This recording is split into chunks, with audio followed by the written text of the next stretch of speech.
Good evening, ladies and gentlemen. Good evening to the listening public, the wonderful people here on the island of Nevis, those on our sisters and kits, those who are throughout the Caribbean. Good evening to our friends and family in places like Anguilla and St. Martin, those who are in St. Thomas and St. Croix and St. John, those, of course, who are in the British Virgin Islands, specifically Tortola, Anegada, Virgin Gorda, Peter Island, wherever you are. Good evening to you. Good evening to our friends and family who are all across the Caribbean region. Friends and family in the United States and Canada, and of course in the United Kingdom. For our students who are all the way there in Taiwan, good evening to you. And we pray and hope that everyone is doing well. My name is Mark Brantley. Welcome to another edition of On the Mark. Straight talk across the Narrows. We're here every Wednesday from 8 to 10 p.m. of 2 hours of commercial-free talk radio. 2 hours where we hope that we can engage in conversation that is uplifting, where when we open the lines we have calls from persons who are prepared to engage in respectful discussion, and the hope is that when we are done that the audience would be enlightened by those discussions. Let me at the outset send my regards to the people of Jamaica. We have many Jamaicans living here amongst us, and we also have, of course, friends and family in Jamaica. Jamaica was struck by Hurricane Melissa, which some are saying had gusts of over 250 miles per hour. I am told that some of these gusts were the most ferocious that we have ever seen. And it really underscores the point that the weather conditions are getting much worse, storms much more violent as we move forward. I want to extend, of course, my prayers. The last report I saw said that some 7 persons had died, and they were still, of course, conducting searches. I'm sure if there are people out there, you may want to update that. And there was significant damage to property all across Jamaica, particularly, it appears, on the western side of the island. I met just today with my brother, the ambassador for Cuba to St. Kitts and Nevis, and he indicated that Cuba was now being struck by this storm. And so Melissa appears to be doing significant damage to our Caribbean brothers and sisters. And in the Northern Caribbean, as it is, it has the potential to impact, of course, Jamaica, Haiti, Cuba, and even islands such as the Cayman Islands and the Turks and Caicos Islands. And so I send my thoughts and prayers. I am prayerful that Jamaica can recover. And certainly I would ask that whoever is here and whatever we can do as government and as a people, that we reach out to our brothers and sisters in Jamaica and in Cuba and in Haiti and wherever else they are affected. This is one Caribbean. This is all that we have. This is our home, and we must look out for each other. And so my prayers certainly are with the people of the Northern Caribbean tonight, more specifically the people of Cuba, the people of Jamaica, people of Haiti, people of Cayman and Turks and Caicos. We are prayerful that God will keep those who are not yet impacted safe, and that he will protect and shield them. It is a very difficult time. We are at the end of October, so one would have thought that the hurricane season is almost over, but alas, we had this late storm, and we are hopeful that we don't have any more, and we are hopeful that this Melissa dissipates and disappears. So if you're out there and you're from Jamaica, or you have information about what's happening, and you can call in when the lines open, we'd be happy to hear from you. Ladies and gentlemen, there has been a lot that's happening, and I'm going to hopefully get to some of those in my opening statement before I open the lines. But a bit of good news. We got some good news today that Winair, which as you know is based in St. Martin, has decided to expand its service to Nevis to daily service. Currently, Winair only operates on the weekends. It is now saying that it can operate every day between St. Martin and Nevis. We know that we have a large Nevisian community in St. Martin, also a Kittitian community, because of course people can also from St. Kitts come to Nevis to take the flight, come from St. Martin to Nevis, and then get over to St. Kitts and vice versa. So we are really thankful. It is good to see the confidence being displayed by Winair in Nevis to move from only 3 times a week to every day. I think that's excellent, and there will be some press about it, no doubt, so look out for the information. And we look forward to partnering with Winair and other airlines, particularly as we now get very close to starting our airport expansion project. Airlines like Winair, hopefully Liat, Inter-Caribbean and others will add us to their routes, and so that the people of Nevis will have greater ease of travel as we move around our region. So thank you, Winair. I wanted to say that publicly, and I wanted to encourage our people, as I always do, to continue to use the Van Samre International Airport and the flights out of the Van Samre. I was in the United States recently, and the only flight that I could get from the U.S. was to St. Thomas in the USVI. I flew to St. Thomas, came out, had lunch with my brothers, Shark and Roach, and then I went back to the airport and took Cape Air. I was home here by, I think, 4:30 in the afternoon, and the flight was seamless. It really was an excellent flight. And so I am just delighted that we have options. And so for people who want to do that, I urge them to use the Van Samre Airport. And now to St. Martin.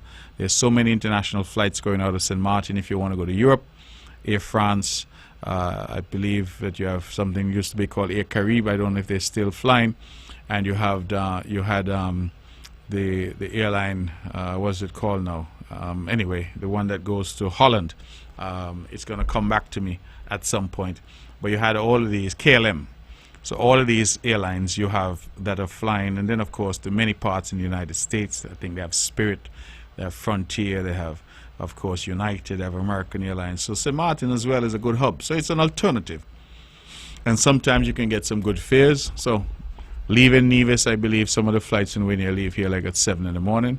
You can go to St. Martin, spend time with family and friends, and then you get on the 2 o'clock flight. You're in New York or wherever that evening. So it's really a good step forward for Nevis. Many people want to go to St. Bart's. Place like those, you can now again leave here at 7 in the morning. You're in St. Bart's in time for breakfast. So we are really trying to boost air traffic to the airport here, and we are delighted that Winair has made this particular decision. Now, ladies and gentlemen, we are continuing in our series of consultations and discussions about the proposed project on the south coast of Nevis. It has generated tremendous debate and discussion in the country, and I think that's important. We live in a vibrant democracy, and I say to people all the time that even though it's raucous, even though it's loud, even though sometimes it's a little unpleasant, it is democracy at work in its purest form. And so I don't get too upset about it. I say to people all the time that I'm privileged to live in a country where our people can exchange their views and opinions and where we can disagree with each other. A lot of us take that for granted, but there's some countries in the world when you dare not disagree, lest you be dealt with. Here, we can disagree. I keep urging, however, that we not be disagreeable, and some people don't seem to understand the difference. We've had a series of meetings with stakeholder groups, and it was on Monday evening that we had a meeting at the Anglican Church Hall in Charlestown. My first comment at that meeting was that the hall was too small because every single chair was taken and it was standing room only. People were standing at the back, standing at the sides, and I found out that apparently some people came and left because there was just no room in the inn. That's good because it shows people are interested. Unfortunately, however, I think that some came there purely to disrupt the meeting. It appears that some have a level of venom and anger in them, and I'm not sure why. What are they so angry about? What are they so venomous about? If a project is proposed and you do not agree with the project, then share your views. That is how things work. You will not always agree. I am pretty sure that I will not always agree with you, and I'm very sure that you will not always agree with me. But if we do not agree on a matter, why is there such personal venom? As if somebody is doing something to you personally. Persecuting you, persecuting your family member and your loved ones personally. I don't get it. And in an environment where so many people kept saying they wanted more information, the government has committed to providing that information. That's exactly what we're doing. We have thus far met with the business community. The business community, the Banking Association, the Chamber of Industry and Commerce. We met with the churches, the Evangelical Association, the Christian Council. We met with the opposition, sat down in the cabinet room with the members opposite, briefed them on what the project was supposed to be. We met with the tourism stakeholders, hoteliers, restaurateurs. We met with the police high command, the commissioner of police and his leadership team. We have now had a broad town hall meeting, the entire cabinet. We then went and had a press conference yesterday. Again, the entire cabinet met with the press in St. Kitts and Nevis to take questions and provide answers. We have tomorrow, I believe, a meeting with the sixth formers and our youth. We have tomorrow evening, I'm advised, a meeting with the contractors and the heavy equipment operators. We are planning other meetings.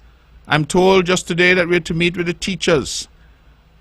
We are engaging as a government is supposed to engage. And I said publicly that this is the first time in the history of our country, certainly since independence, that we've had such widespread consultation on anything. On anything. Meeting after meeting, consultation after consultation. Yet you have people out there getting angry and vengeful and saying things like this is being done in secret. They don't have any information. They don't know what's going on. They're ignorant of what is proposed. And I sometimes wonder, is it that people want information, or they just want to continue to be able to say that they do not have information, even when the information is staring them in the face? One friend of mine reached out and he said that the legislation that had been passed in St. Kitts made a provision that the government could now take away people's lands without compensation and give it to white people. I said, really? He said, yes. I said, there's no such thing. He said, you're lying to me. I said, why would I lie to you? The parliament is a public space. You can go back on YouTube or Facebook. You can see those debates for yourself. You don't have to take my word for it. What I find is that our people are not interested. They're not interested in going and listening to the debate for themselves. They want somebody to tell them what was said. And if that somebody is a mischief maker, and we have many of them amongst us, they end up with a misleading statement or misleading account of what happened. And so I said to the chap, I said, go and watch it for yourself.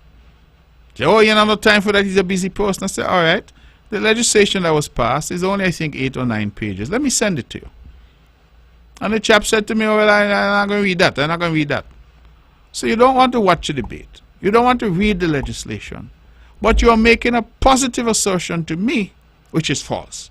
And I tell you it is false, and you insist that it is true, and I'm pointing you to the evidence to the contrary. You don't want to see it. So do you really want information? And that is something I think, ladies and gentlemen, brothers and sisters, that we really have to really start to ask ourselves. I have started to refer to some here as the enemies of progress, because I have seen a pattern, and I'm sure you have seen that pattern too. There are some that no matter what is proposed for the island of Nevis by way of development, they oppose it.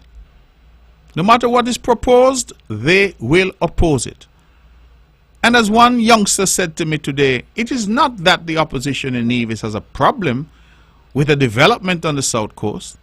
They have a problem that that development is happening on the CCM.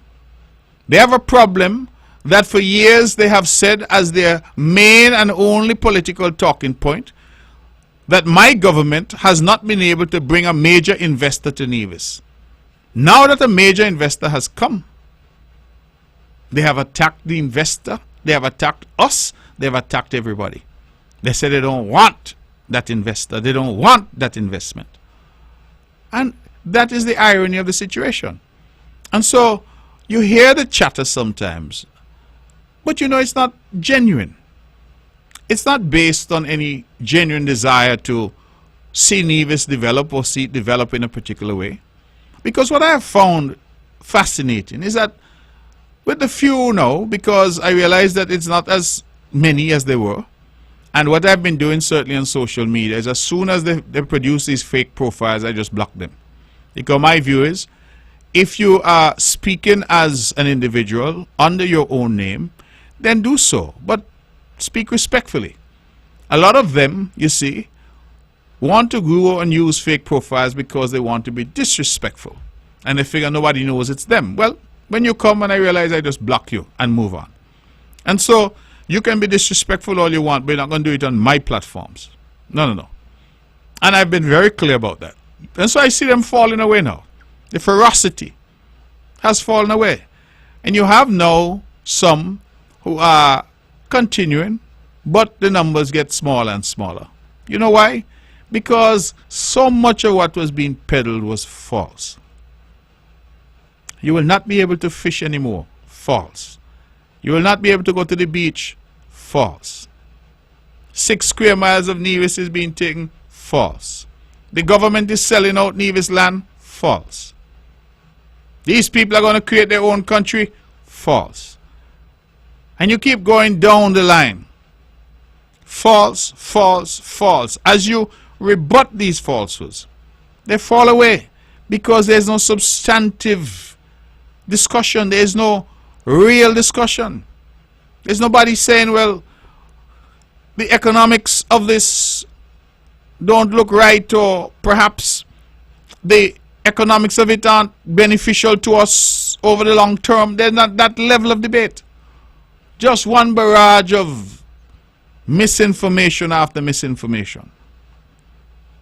They have gone on YouTube and on the internet, they research people. And they put up that this person is involved in the project and this person said that on that occasion, that person said that on that occasion.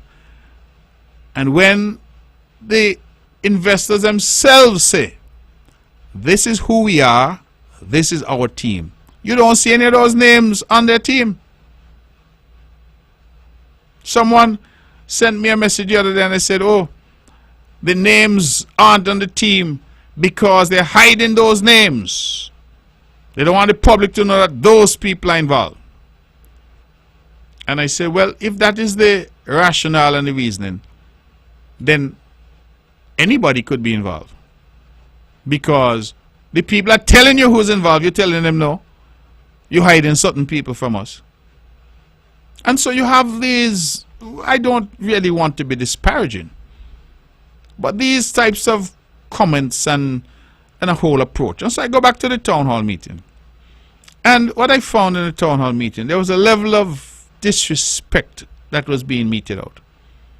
Attempted disrespect to the government officials and the members of the cabinet, but also disrespect to other people in the audience. In fact, one NRP activist, former NRP leader, got up and whatever comment he was making, he turned to people sitting in the audience and referred to them as stupid and told them to shut up. He said, you're too stupid to understand, so shut up. And I'm saying to myself, well, these are our Nivision people. And if you are entitled to your position and your viewpoint, how it is they are stupid and how it is they must shut up, but you have the mic. And you see, that is the problem that we have. One chap came up to me afterwards, quite agitated, and he said to me, nobody in Nevis wants this project. I said, have you spoken to everybody in Nevis? He says, yes, I've spoken to everybody. I go out every day and I speak to people and nobody wants this project. So I said, well, I'm out every day as well. And I'm speaking to people. And people are overwhelmingly telling me they want a major development such as this. But of course, the government must ensure that it has safeguards and the necessary guardrails. That's what the people have been saying to me. So I said to him, well, if you're saying nobody is in favor of this and everybody is negative, I said, well, I have seen some statistics. That was as of Monday. You had over 700 or 800 people, I can't remember the precise number, but over 700 people had already signed up with Destiny saying, hey, if this thing happens, I would like to work with you. Well, would people be signing up for jobs if they have no interest or they are opposed to something? Because you see, while some are out there cussing and carrying on, others are positioning themselves to benefit. They're saying, boy, if this thing happen, I want to get my company in there. I want to get a job in there.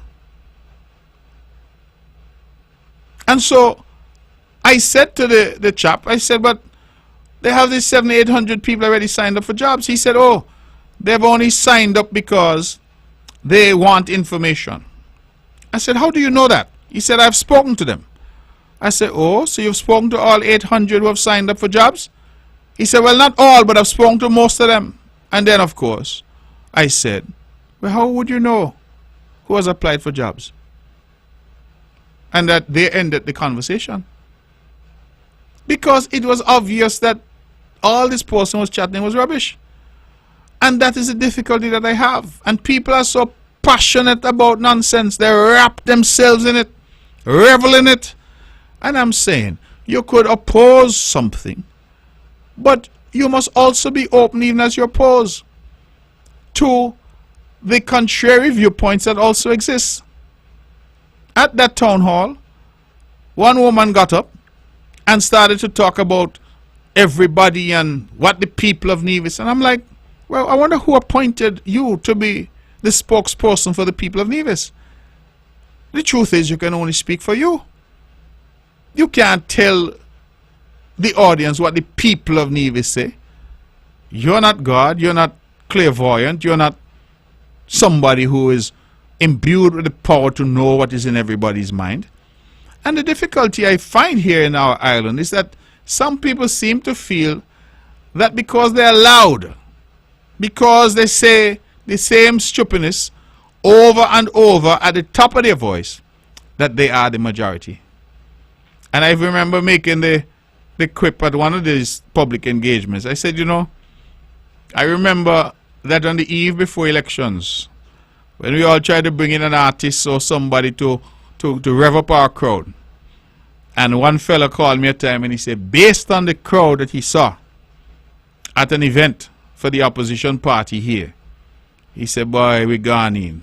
We gone in. No way we could win this election. Next day, election day, we won handsomely. And the point that I'm trying to make is, it's not who come and jump up, you know. It's not who come and make noise. Do not assume that because somebody is not saying anything and you are doing all the talking, that you are in the majority. Nevisians have a way to have their viewpoint, but they don't necessarily have to share it. The CCM party just had a very successful convention. I'm going to come to that in a moment. But what I find interesting is that whilst the party was having that convention, I had numerous messages sent to me from individuals who said, Mr. Brantley, you have my support, the party has my support, but I am not a publicly political figure. I keep my politics to myself, so I will not be at the convention. But I'm watching online, or I'm looking at the updates, and you have my support. And we know that there are Nevisians who operate like that. They're not always going to be the ones in the newspaper writing articles. They're not always going to be on Facebook cussing people and carrying on at a rate. And so those people who are making the most noise seem to assume that they are a majority, simply on the basis that they're making the most noise. I did a speech some time ago, and I had a professional firm do an analysis for me on the responses on social media. And I found it most interesting that at one point there were over 500 comments on the live. Over 500 comments. And the comments were, I would say 70% were negative. And I thought, my goodness, that's a large number of people who are so negative towards this. And then the people who are doing the analysis said, no, wait. When they drill down inside the numbers, guess what? The majority of comments, perhaps I think it was over 500, of about 400 of those comments, came from about 5 or 6 people. They just kept one comment after the other throughout the live. Everything negative. You say something, he lie. Not study him. Not true. Can't trust them. Right? One after the other. Same 6 people. Imagine what it takes for 6 or 7 people to write 400 plus comments amongst them. And so anybody looking at it without looking inside the numbers will say, my goodness, there's a significant percentage of these comments that are negative. But when you look inside the numbers, it's the same old khaki pants, because we know all of them. We know all of them. Right? I could list them out on one hand. Same old khaki pants. Right? Every week and on the mark, same old people saying the same old things. And they're on the live. I'm sure they're on the live tonight. And in fact, you know what? I thank them, because it means they're paying attention to what is being said. And even though they may not accept or agree, they are paying attention. And I think that that is important. So I'm not here to abuse them. I'm here to say kudos to them. Keep paying attention. Because on programs like these, we're trying to lift the debate in the country. We're trying to elevate the quality of engagement. And we're trying to say to our people that we know that we can do better. We know that we can do better. We don't go in any public forum to tell people to shut up and call them stupid when we ourselves are on the mic. So what you feel? There may not be people in the audience who are thinking that perhaps you are stupid and perhaps you ought to shut up. But the decorum that we have as a society, the social compact that we have, says that you don't treat people like that, particularly when you are aspiring to get into government. So how you going to call people stupid and tell them shut up, and then you want to go and make decisions for the same people? You see, therein lies the problem. And some of us seem to feel that we're so bright. We went to all the schools in the world. We have so much education. And therefore, we must look down on others who perhaps we feel don't have the same education. And I said to me, you know the value of education is? The value of education is that you must be able to sit with the commoner and with the king. Education allows you the capacity to develop your intellect to a point where you move seamlessly throughout all layers of society. The day that you feel you're so bright and so educated that the person who did not have the opportunity that you have is less than you, is the day that we start to get into difficulty. And what really puzzles me is that when I look at some of these who pontificate, some of these who are the opinion makers, it appears, some of these who are quick to tell people to shut up and call them stupid, when you look at them, what it is they've done with their lives. You know, people say they're tired of hearing me say so, but I come back to that theme all the time. What successes have they had in any field, any sphere of endeavor?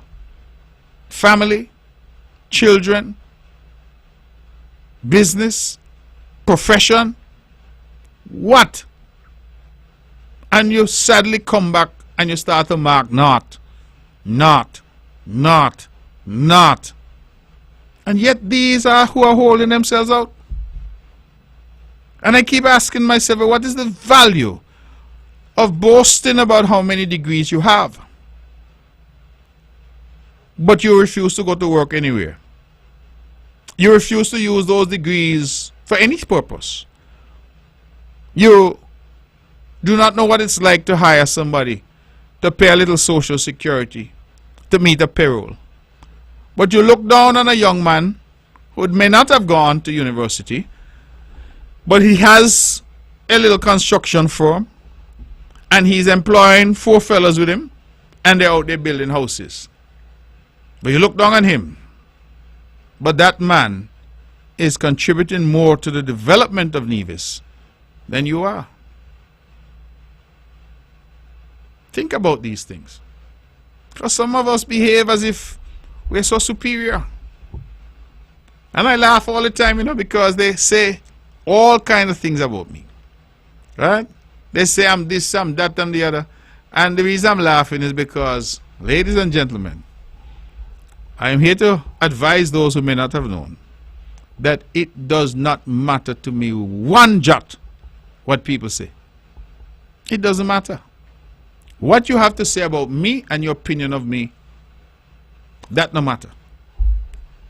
You understand? Because when I go home, it is the opinions there that matter to me most. I live by me. You live by you. So you worry about who home by you, whether them like you or not. And I can worry about who home by me, whether they like me or not. Some people go on as if withholding their speech from you or being obnoxious towards you. You say good morning, they refuse to answer you. That it's actually going to do something to you. And one of the things that I encourage people all the time, we cannot control the behavior of others. The only behavior we can control is our behavior. That is the only behavior we can control. I can't tell a man out there what to say or not to say, but I can control how I respond or if I respond. So when you look around and you see some of the comments, I ignore the noise, because that noise there has no impact on the price of bread and cheese by higher shop. None.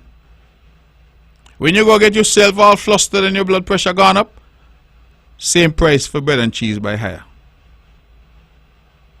Doesn't solve any problems. And that is where I'm trying to get our people, as a leader of this island, to get our people to that realization that a lot of this anger and venom that some seem to want to inject into our body politic, that it is in fact unhelpful and, dare I say, dangerous. Because we sometimes do not know whose minds we might influence with that level of venom, and who impressionable minds we might cause to do foolish things because they imbibe this venomous rhetoric on a daily basis. It's very important that we pay attention to these matters. I have said it here on this radio station before, that the genocide in Rwanda started with people on radio. One group was referring to the other group as cockroaches. And then they started to say you must kill the cockroaches, referring to their brothers and sisters in that way. On Monday night, we heard brothers and sisters being referred to as stupid and being told to shut up. You see where I'm going with this? And instead of people condemning it, you have some people who are trying to explain it away and some trying to condone it. It is not the way for us to go. And I am really, when I plead, I'm pleading not for me, because God has been good to me and I've lived my life. I am pleading for those who are yet to come. My children, whom I'm hoping God will watch over and protect. Your children, whom I'm hoping God will watch over and protect. And their children and their children's children. When we are fashioning this society, we must fashion the society for them. Now, I want to make one or two other little points before I open the lines. I want to speak to the CCM convention, because it was, in my opinion, one of the most successful conventions that any political party has seen in the Federation in quite some time. We had it at NEPAC, which we understand is a big space. NEPAC holds 400 or thereabouts people. And I would say we had over 300 people at NEPAC. And then what I love most is that after the convention, we were outside. And if I can borrow a phrase from Father Percival, we were commixing and commingling outside. And it was a very good feeling. When I felt the power of that big blue machine, I said, you know, this party is a blessed party. The Concerned Citizens Movement is blessed. I was able to hold up my hands in my speech and say, before God and man, my hands are clean. There is no whiff of corruption in my government. And it has been so for a very long time, because that is a standard that Vance Amri had set. And we have maintained that. And I look around and I look at it and I said, this is indeed a government, a party that has been blessed. Put here by God for a moment such as this. And that has been the choice of divisions from 1992 until 2025, the year that we now find ourselves in. We have had 17 elections in this little island of Nevis, and 16 of them have been won by the Concerned Citizens Movement. 16. And so it really speaks to the fact that the people of the country prefer CCM. They trust CCM. They have seen us at work. And whilst of course we are not perfect, they say you are better than the rest. And so we choose you because there's no other choice. And that is a consistent result for the people of Nevis, reposing their trust and confidence in us. And we do not take that lightly. Part of what our job is to make decisions, come up with policy prescriptions that advance this island and its people. A young woman asked the question at the town hall, going back to the town hall meeting that we had. And when the young lady got up, my face lit up because I was so happy to see her. She's a young Nevisian woman with a PhD, doctor. And when she stood up, she asked about our ability to find people to work on the South Coast project. And I was so happy for the question. You know why? I said to her, yes, we can find people. And you know how we're going to find them? People like you should be right here in Nevis making your contribution. You see, a lot of times we get afraid of big ideas. We get afraid of big projects. And I'm saying to the Nevisian people, next year, June, July, we're going to have, I'm told by the minister, 200 and something youngsters coming out of school, our high schools and our sixth form. The graduation season is upon us right now. And so you're going to have another 200 and something over the next 5 years. Nevis is going to have over 1,000 youngsters graduating from our high school and sixth form. 1,000. What are we going to do with them? What are we going to say to them? When they naturally want to go out into the world of work, are we going to tell them to do like their forefathers did and get on planes and head to America and head to the Virgin Islands and head to St. Martin and head to the UK and Canada? Is that what we're going to tell them? Or do we have an obligation, a sworn obligation, to provide opportunity for them right here at home? Do we have an obligation to do that? And when people talk about, well, all these workers, where they're going to come from, I said, let them come from Nevis. Let them come from St. Kitts. Our people in the diaspora, first and second and third and fourth generation, Kittitians and Nevisians, let them come home. Those of us who went away and studied and had no choice but to stay out there, would we not now like the opportunity to come home? I don't know about you, I can't speak for you, but Nevis is the best place in the world.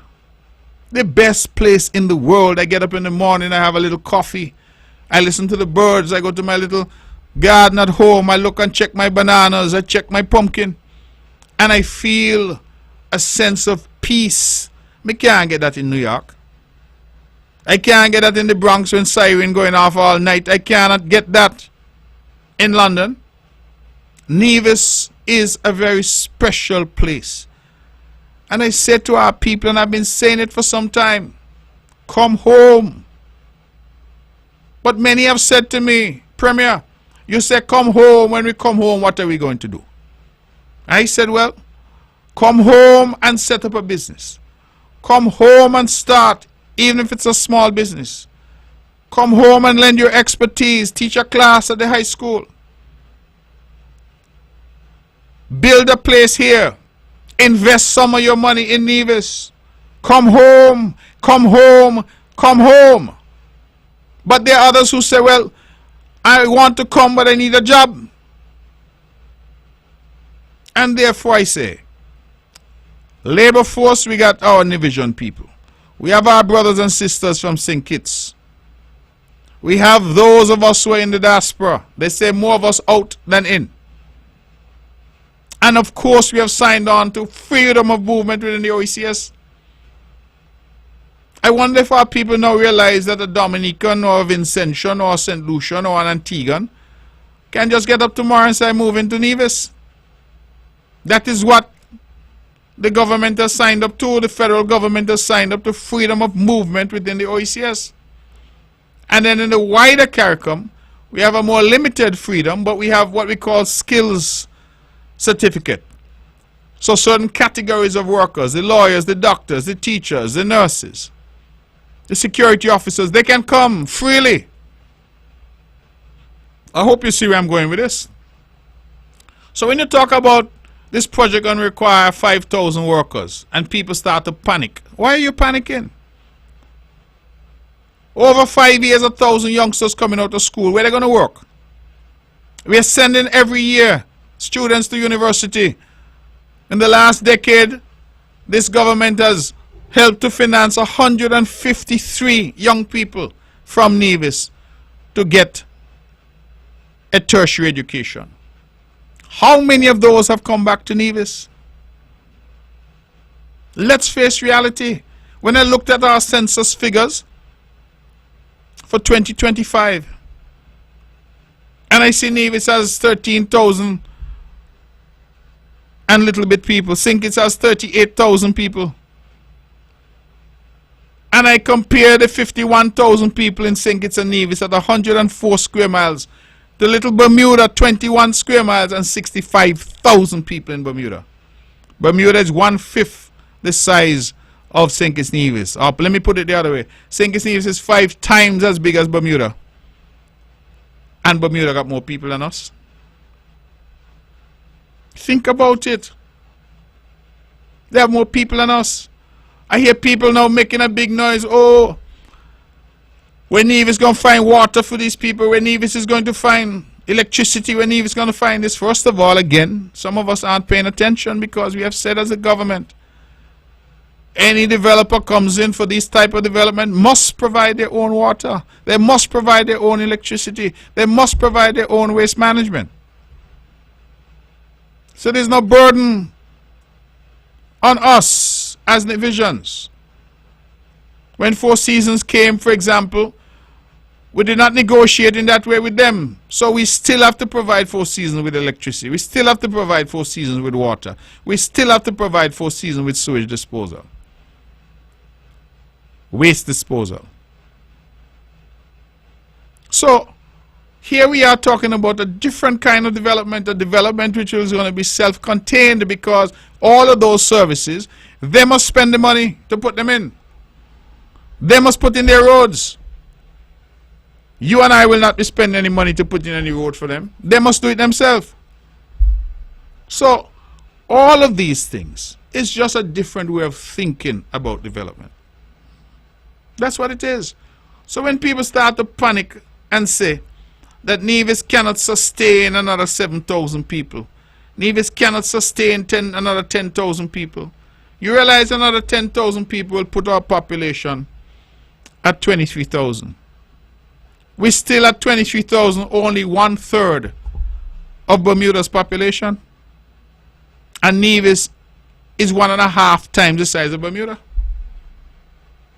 So when you hear the opponents of progress, when you hear them talk about, oh, I are going to think and they're going to overrun Nevis. Overrun Nevis how?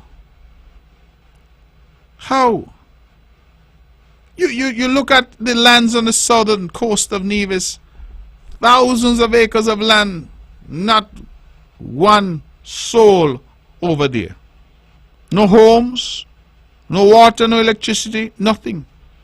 And in fact, I'm going to share with my listeners tonight something, because you hear a lot of sound and fury about all these lands to be concentrated in the hands of one person.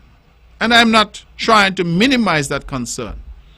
But do you know, 1,500 acres of those lands over there, 1,500 acres are in the hands of 10 people.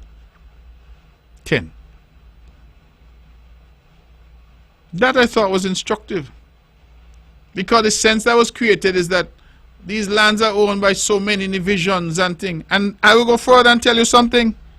Of those 10 largest landowners over there, who combined own 1,500 acres of land, I could only count 4 that are Nivision. Only 4 of the 10 are Nivision. The others are not from Nevis. They're from St. Kitts. They're from other places in the world. You see, we continue to react emotionally while ignoring the facts that are on the ground. So none of those who are arguing now had a problem with 10 people, 6 of whom are not Nivision, owning 1,500 acres of land over there. And that is the nature of things. I heard at the town hall somebody got up and tried to make a point, an argument. They say that over there is used for animal farming. And I said, where? Where's the evidence of it? And they start to refer to the various people. They call a man Roland Archibald, Bellot. They call a man called Ratty. The Ratty Esdale, I think the man was called. You know how long ago those gentlemen left us? All our blessed memory. I remember I was only 12 years old when I used to, like all the schoolboys from CSS who are walking home, going on a school bus those days, coming up to go to Brownhill and to church ground and to get home. Walking home after school, when Bellot pickup, little red pickup come up the road, Bellot used to drive at about 2 miles an hour. In fact, I will tell you that fellas used to jump on the pickup, have a chat, jump off the pickup, have a chat, run and get back onto the pickup because you could walk faster than Bellot would drive. So when I hear people in 2025 talking about Bellot, who passed away so long ago, having animals and doing farming over there, I said, but what really are we trying to tell our people? I hear some people making noise about Brownhill Bay. Brownhill Bay and the fishermen in Brownhill Bay. I am prepared tonight to wager that there's been no fishing at Brownhill Bay at least for 30 years. It could be more than that. Because I recall as a little boy going with my friends down to Brownhill Bay. We used to swim out to something they call small budza. The bigger boys, the stronger swimmers, will go to big budza. And the fishermen will pull up. People like my neighbor Luther Williams, my other neighbor George Bartlett. People would do fishing. Boise, Nisbet. Right? But look how long ago there's no fishing at Brownhill Bay. Some of us are speaking with a certain sense of nostalgia. And nothing is wrong with that. We reflect on our youth. We reflect on times gone by. And we start to use that nostalgia as if that nostalgia provides answers for the present and for the future. We can all remember in a nostalgic way things that used to be. But should we now, as a Nevis in 2025, still be talking about individuals who did what they did during their time? Or should we be engaging with a conversation that those activities from that time have passed? And those individuals have passed away, moved away, or are no longer involved in those activities. The last person that I'm aware of who was raising animals in any scale in those parts of Nevis is my good brother and friend Jonathan Libert, known as Sunder Libert.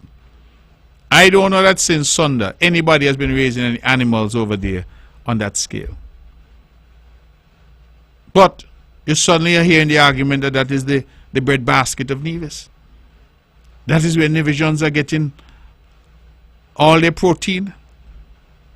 And to do a development over there is going to somehow prevent that from happening. That is simply not the case. And that is why I keep saying, man, come with arguments that we can actually confront. You know, at the town hall meeting, a gentleman got up. Say you have 5 questions. But the 5 questions are going to depend on the answer to the first one. He said it's directed to me. And he wants to respectfully ask the question. And he said that there has been a lot of public commentary. And he spoke to some article that was written that says that a law firm that I own or I am affiliated with is a law firm that has been doing all the business on these land transactions for Destiny. He wants me to answer that before he asks the rest questions. So I took the mic and I said, sir, the only law firm that I'm affiliated with, because I formed and fought and put that law firm together, is the law firm of Daniel Brantley.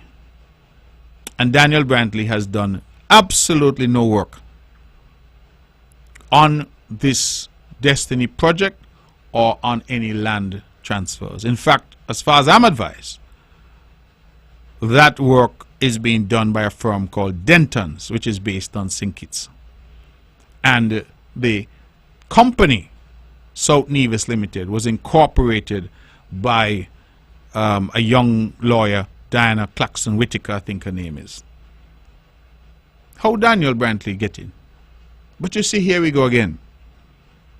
Those who are bent on misleading our people write a whole long epistle to say that I, the Premier of Nevis, good Hebrew boy, hands clean, that I am somehow benefiting financially because my law firm is doing all the work for these people, when in truth the law firm has done no work for these people.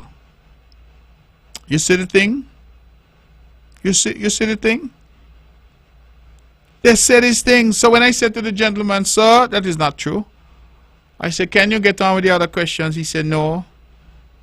Thank you, sir, for clearing that up. I don't have any other questions. Because when these people make these claims, they make them so convincingly that if you're out there and if you're either looking to be convinced or you're gullible, you swallow it hook, line, and sinker. So the narrative was out there. The Premier Nevis making money. Those in the law firm to make money. Nothing to argue so. And that is the irony.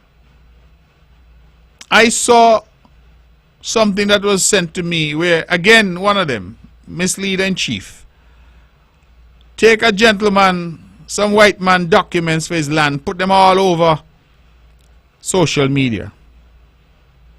The memorandum of transfer, the title documents and whatever. And he said, oh, my wife and her real estate company were involved in that transaction for that gentleman. And Daniel Brantley did the legal work. And I just had to laugh because the very documents from the court show who did the legal work. And he said nothing about Daniel Brantley. And my poor wife, I go home, I say, well, Mrs. B, how you do this big deal and I don't know about it? And she just started to laugh. Because one thing about my wife, you know, a lot of other chatting, she just a laugh. Because, as she said to me, once you know that you're not doing anything corrupt, untoward, or wrong, then you have nothing to worry about. You can laugh at the storm because you have nothing to worry about. And I think it's good advice. People sometimes attack you. They say all manner of evil against you. But if you know that before God and man your hands are clean, you don't got to worry yourself. And some of us don't understand that. We allow what people say to get to us, to get us down. We retreat from society because people are out there saying bad things about us. You say, let them think. I believe it was Lady Saw say what? Chat to me back. Chat to me back. That's what you need to tell them. Chat to me back. Because I don't understand that you're going to just make up a lie and then you're going to say that people must answer and they must respond to this and they must respond to that. Why should I respond to your imagination? This transaction had nothing whatsoever to do with her and nothing to do with Daniel Brantley. But this whole article was written. Right? Whole article was written. Somebody else contacted me the other day and said to me, how was your holiday? I said, what holiday are you talking about? And he said, well, haven't you seen the breaking news that you were on some Mediterranean cruise on some private yacht? I said, me? On cruise? On private yacht? I said, what? He said, yes. I said, well, that would have been a wonderful thing. I would not mind getting that break. But that, in fact, did not happen. But you just spin and make up these things. The latest one that I saw, and it's not that I'm giving these things publicity, you know. I just want the public to understand how there are these people who are seeking every day to mislead you and I. I see this big headline. So Eric Evelyn, the Deputy Premier, the good decent Eric, that Eric Evelyn spoke out against this development on the South Coast. And as a result, he was removed as deputy leader of the CCM. You see, the convention was so successful, it looked like they didn't really have anything to say.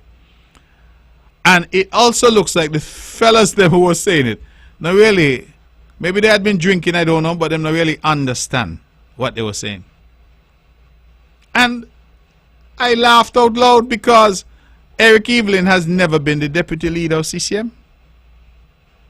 Never. The deputy leader of CCM was Mark Brantley when I entered under Vance, and then Alexis Jeffers under my leadership, and now the deputy leader is Spencer Brand. Eric Evelyn is the deputy premier of Nevis. And I said to myself, well, look, man, big people not understand the difference between the deputy leader of a political party and the deputy premier of the government. They don't understand it. Or the more sinister conclusion is they well understand it and they're trying to mislead you. So I see big people, I say, Lord, what them do Eric that, Lord. And I just, let me tell you something, right? I laugh because I say, look at this. Look at this. You say a man was removed from a position that the man never had. And then you say he was removed from it because somebody is punishing him for some view that he has never expressed. And fellas just sit down and come up with these things and just put them out there. And then you hear people now going to call you to ask you, well, anything goes so? How do you explain this? And how do you explain that? And that's why I had to tell somebody, you know, that when you all engage in rumor mongering, there's far better that you can use your time to do, including reading the good book. Do like me. I've done it twice thus far. I hope to be able to do it again. You go from Genesis all the way to Revelations. Cover to cover. Right? Because you have to find more value with your time. Now, the time has gone quickly. It is already 9 o'clock. So what I'm going to do is I'm going to open the lines. And I'm going to invite your calls. And as we do every week, we ask when you call in, you state your opinion as forcefully as you want. But we ask that we respect each other. We respect the standards that have been set here at One Radio. And we move forward in a way that is uplifting for the people of Nevis. Let's go straight to the phones and say good evening, you're on the mark. Hello? Hello? Good evening, Miss Sherry. Good evening. Good evening to you. Psalm 121, verse 1 to the end. Mm-hmm. I will lift up my eyes unto the hills. From whence cometh my help? My help cometh from the Lord, which made heaven and earth. Mm-hmm. He will not suffer thy foot to be moved. He that keepeth thee will not slumber. Behold, he that keepeth Israel shall neither slumber nor sleep. The Lord is thy keeper. The Lord is thy shade upon thy right hand. The sun shall not smite thee by day, nor the moon by night. The Lord shall preserve thee in all evil. He shall preserve thy soul. The Lord shall preserve thy going out and thy coming in, and this time forth and even forevermore. Have a good evening. Thank you very, very much. I really appreciate, as always, your scripture. And I will continue to take calls. Let's go straight back to the phones. We have someone. Good evening. You're on the mark. Good evening, Mr. Brantley. This is Livingstone Williams. Hi, Mr. Williams. Good evening to you. Good evening. Yes. I think that you are the confused one. These people who you say, these 10 people who you say own 1,500 acres of land, Mm-hmm. you are seen to be disassociating them from being division. But the so-called investor we have, because he's had a passport for 10 years, is a division. What do you mean I'm disassociating them from being division? I don't understand. You say they don't come from Nevis. Well, I'm just sharing the facts. Well, you don't. But no. How did they get the land? Well, they bought the lands, no doubt. I don't know how they got it. They bought it. They inherited it. So again, if they bought the lands, they got them legally. They didn't get them illegally. But sir, nobody has alleged that they got them illegally. Well, all right then. Another point. Before you go on, no. Wait a minute. Yeah, before you go on to your other point, let's just be clear, because I don't want anybody to be confused about what I'm saying. I'm simply saying. Clarify that. Clarify what I'm you're saying. simply saying that 1,500 acres of land in the south of Nevis is owned by 10 owners. Yes. All right? And when I go through, I have it right here in front of me. When I go through those 10 owners, Yes. I can find 4 who we would say are division, meaning people born here. So again, that means you are disassociating the landowners from the land. So I'm not Do they not have a legal right? Do they not have a legal right? But of to course, the land? of course, they have a legal right. If So I then said, what's your point? if So I were what to is your say, point? but let me ask you something. What is your If point? I were to say What that, is- well, let me answer you. You gonna keep asking me the same question?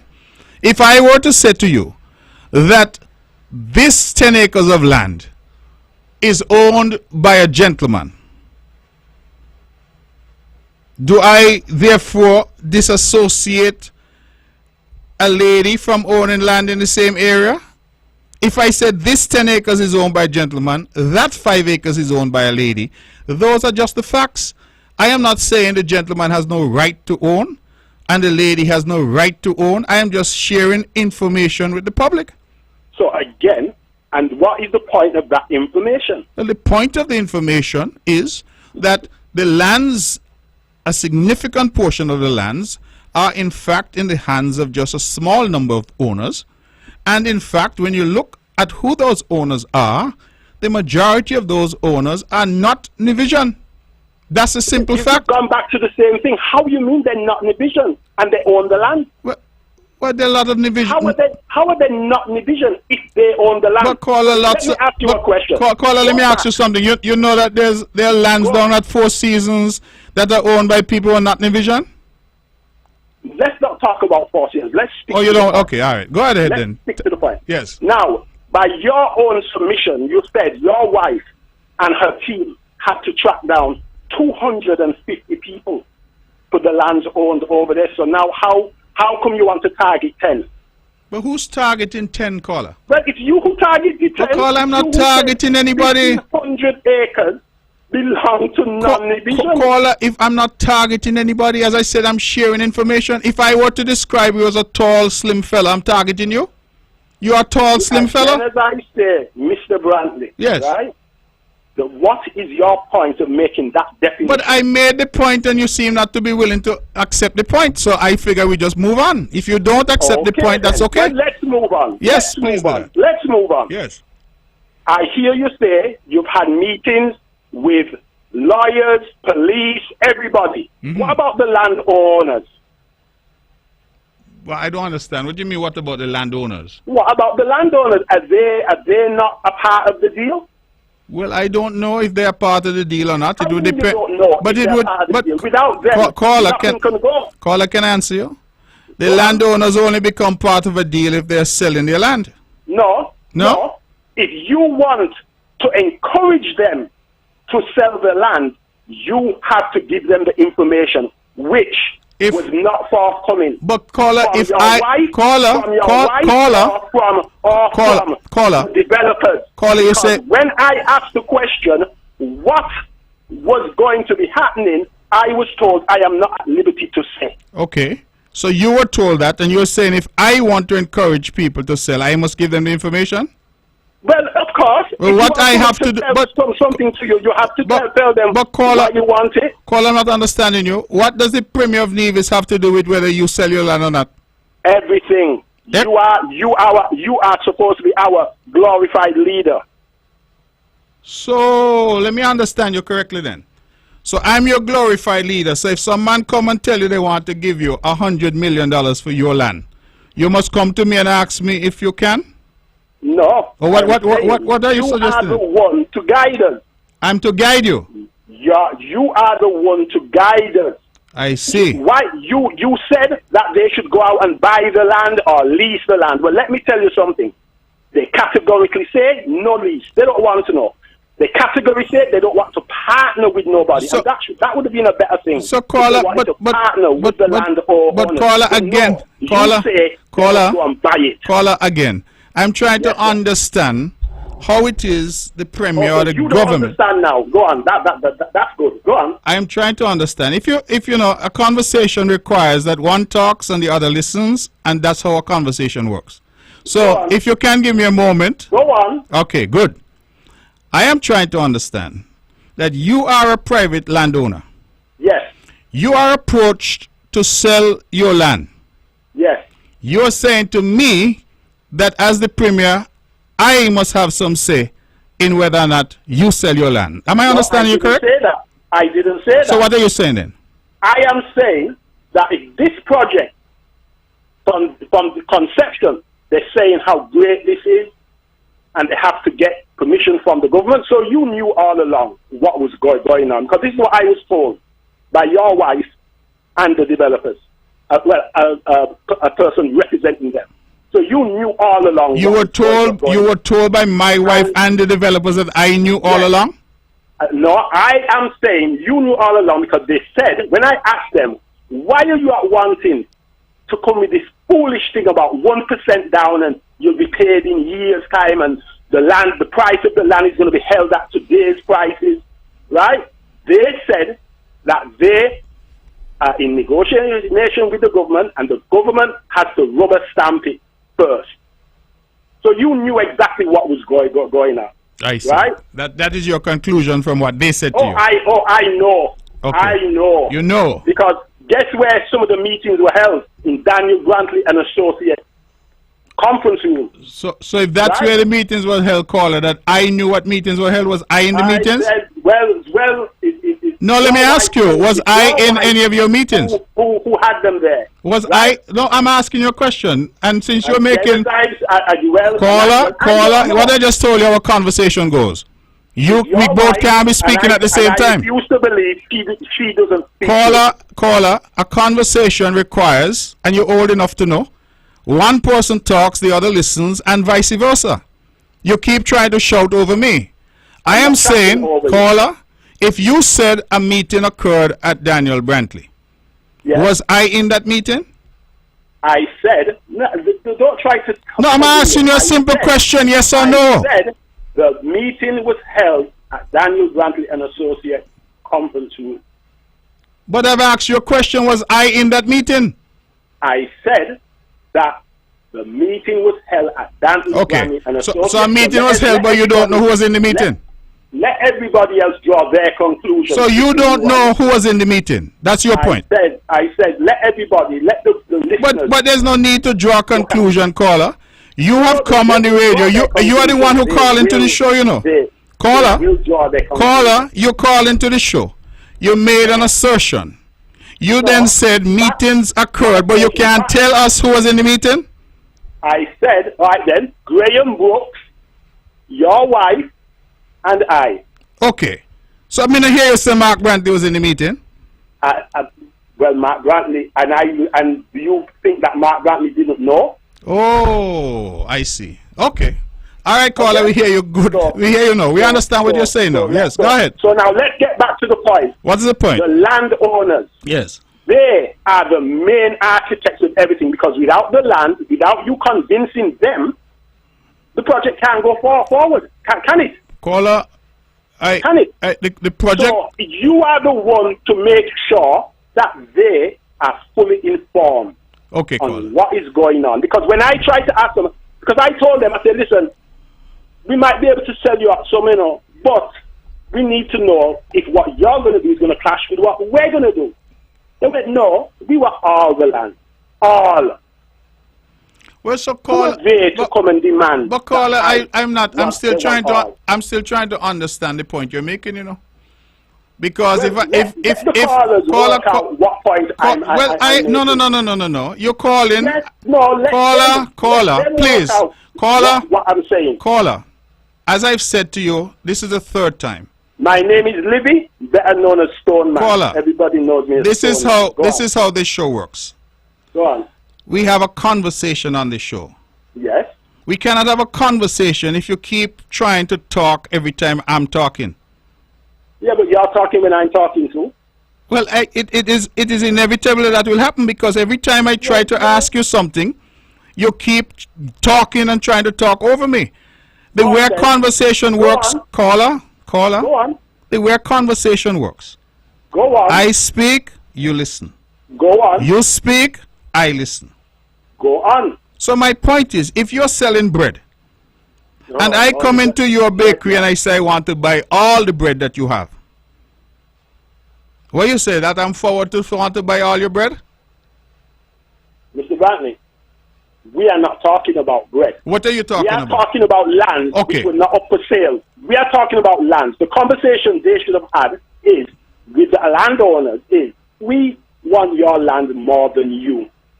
What would it take for you to release the land to us? Not that they come and want to lowball you, but you keep talking about the land are barren. Well, can I ask you? Can I ask you one other question then? Please do. So when they come and they try to lowball you as a landowner, what was your response? Hell no. Okay. So then that is the whole point. I'm happy we reached there now. Because if you as a landowner feel that you're being lowballed and your answer is hell no, well, Lord, what you vexed with the government for? What was I supposed to do? I am vexed with you because you are the one who keeps insisting that the lands are barren, they are of no use, they can't produce anything. Who has insisted that, caller? I gave you a list of people, caller, and you picked out. Wait, let me finish now. Yes, let me finish. Go ahead. And you went on the people who are dead. Well, what about Colin, Carl, Brady, Shah, Sunder, Troy, father? Sunder has animals. Right? Sunder has animals down there. So no, Sunder doesn't have any right now, but he had it recently. Recently, as in when? Right. And there's endless people, and those lands were used for animal husbandry. They were. I agree with you, Right? That they were used. They still are. Emmentine Thompson. Yes. Still had endless animals there. Right? Emmentine Thompson has lands. Has lands that she would have her animals on. Yes. Brady has lands that he would have his animals on. Sorry? I said Brady, Emmentine, all of these people are landowners. Yes. So you're saying, therefore, that Carl, Colin, Sharp, Emmentine, and Brady have their land, they're farming animals, they're rearing animals on the 20-something, whatever, 4,000 acres on the south coast? That's what you're telling us? I didn't say that. Well, I'm asking you. Well, I'm just telling you. I just answered you. I'm not saying that. Okay, so what are you saying? I'm talking about, you keep saying that these lands are totally desolate. In times gone by, You are the one who used the term 100 years, which is a lie. Caller. Which is a lie. Caller. Lie. Whether the lands have been unused for 100 years, it's what you 40 said. years. No, You hold on a moment, caller. Go on. Whether the lands have been unused for 100 years, 50 years, or 20 years, it doesn't change the fact that the lands are unused. There is no agriculture. You listen to me now, please. There is no agriculture happening on those lands. The farming that you're talking about is historic, meaning that it used to happen. It has not happened over there in many years.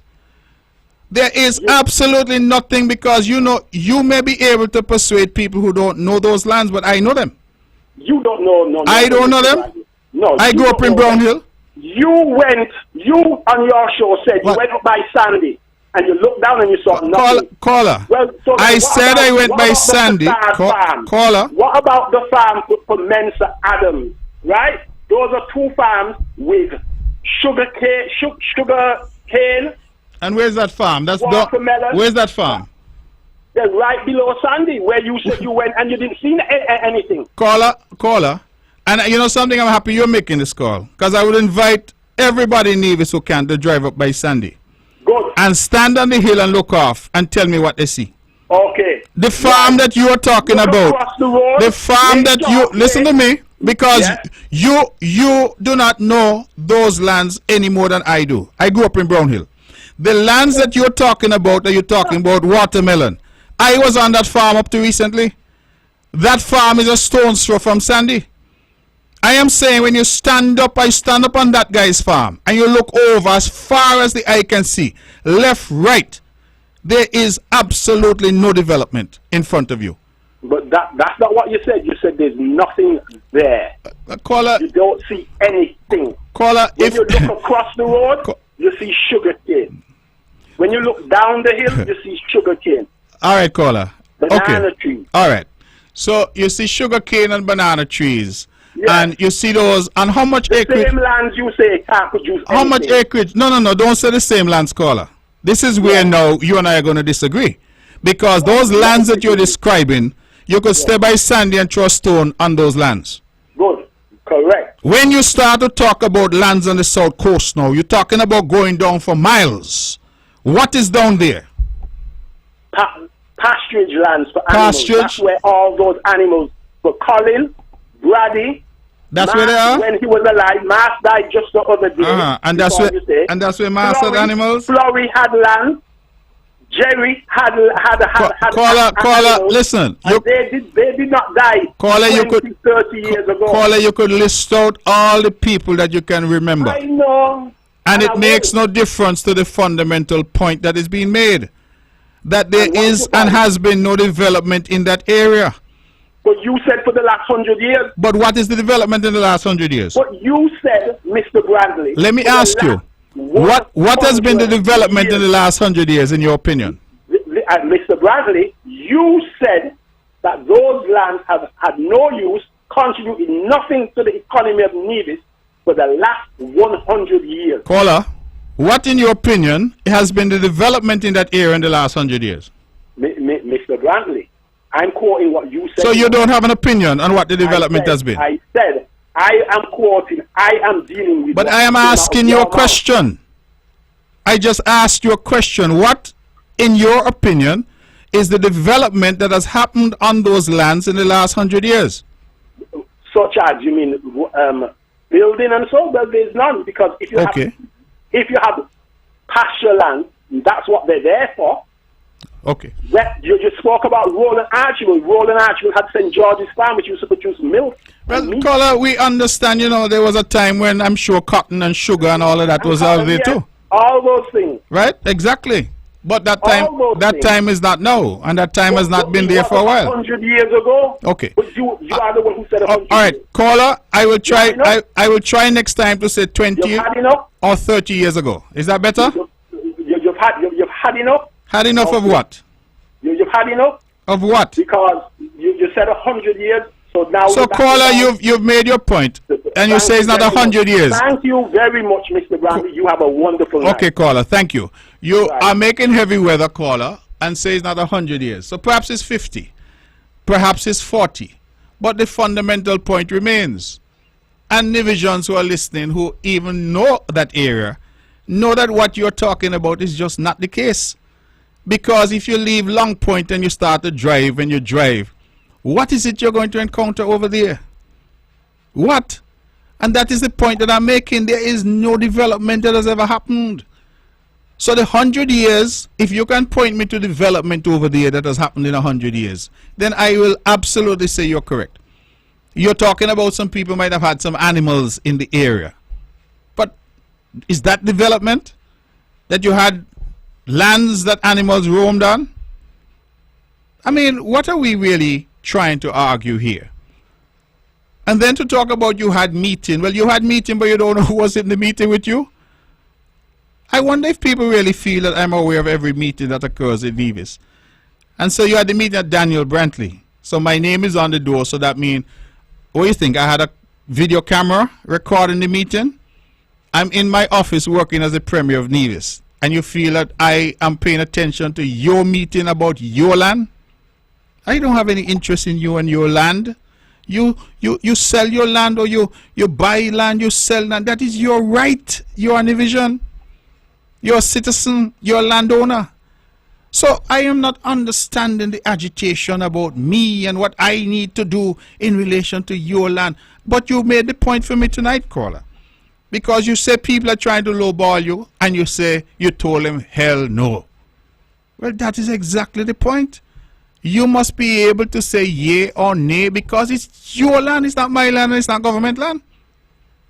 So I'm happy that you helped me to make the point most emphatically this evening. Let's go back to the phones and see if anybody else wants to talk to us. Good evening, you're on the mark. Hello? Caller? Hello? Caller? Hello? Hello, good night. Can you move away from your what is it, your radio or your computer? Yes. Right. All right, I'm on the outside. Okay, good, fantastic. Yes, go ahead. Okay, good night, ma. Good night. Well, I've been around long enough to see, and I'm going to tell you something as a politician, you as a politician, I have seen in the little life that I have on planet Earth that don't care what you do, people will talk. Don't care what you do. Any project, if my memory serves me well, any project in St. Kitts or in Nevis, somebody must say something negative about it. Mm-hmm. Let me even look at the Old Road Bay. I could go on. Old Road Bay in St. Kitts. Let me look at Port Zante. Let me look at Peninsula Road. Let me look at even the new cruise pier. And the list goes on. People will always talk when it comes to development of the country. Somebody will say no good. So you know, Mark, have to be strong in your decision making. Because I don't care what you do, you can't please everybody. Not even Jesus could please everybody. Mm-hmm. Not even God himself could please everybody. Sometimes he send you rain tomorrow, you say too much rain. So all what I'm saying in a nutshell, the boss, is simple. If you know whatever you're going to do, the Nevisian people will benefit from it, as long that it will not create a problem down the road. I don't have a problem with it. Mm-hmm. I thank you. Good night. All right. Well, thank you very much for that. Thank you for your input. And you're right. Criticism will come. That's the nature of democracy. And some people say that, hang up my phone and people and, get them off the line. No. I like to have the conversation because I think that is important. And I respect people. I respect their views.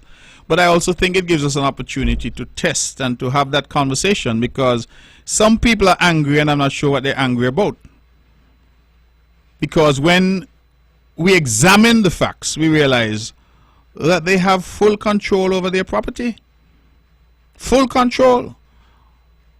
And I am not understanding why people are saying that I, as the Premier of Nevis, must start to dictate to Nevisians what they must and must not do with their property. Listen to me now, I'm going to say it plain and bold tonight. Nobody could tell Mark Brantley what to do with his property, you know. And if nobody can tell me what to do with mine, I shouldn't have no power over you to tell you what to do with yours. And I want to make that very clear. It looks to me like some people want a dictatorship in Nevis. Nevis is not a dictatorship. Nevis is a democracy. And in a democracy, one of the rights that is enshrined in our constitution is the right to own property. Let's go back to the phones and take some calls. Good evening, caller. You're on the mark. Hello. Good night, Honorable Mark. How are you doing? Good night, my brother. It's good to hear you. I'm good, man. Listen, you ever think about becoming a pastor? I want to be a pastor. Boy, maybe that I will live longer if I were a pastor. Because you really got faith like Job, you know. you got more faith than Job, because I listen to the show all the time that you are on here. And some of these people can answer the question. They try that every straw. And if you don't have faith, well, I think you need to become a pastor next time. You got faith worse than Job. You know. But what I was trying to watch the thing is you have Sunday, but I didn't get to watch it because part of it when the panel for Brand was speaking, the voice went out. Oh wow! Yeah, when he came on to the podium, I think it went low. So I didn't get to hear him, and I gonna go back in and watch it again. But if you listen to the guy speak, you know, if these man was in the States, they would be sued by like how Trump does sue people while, you know. Yeah, because a lot of things that they don't come and speak, and they can't prove it.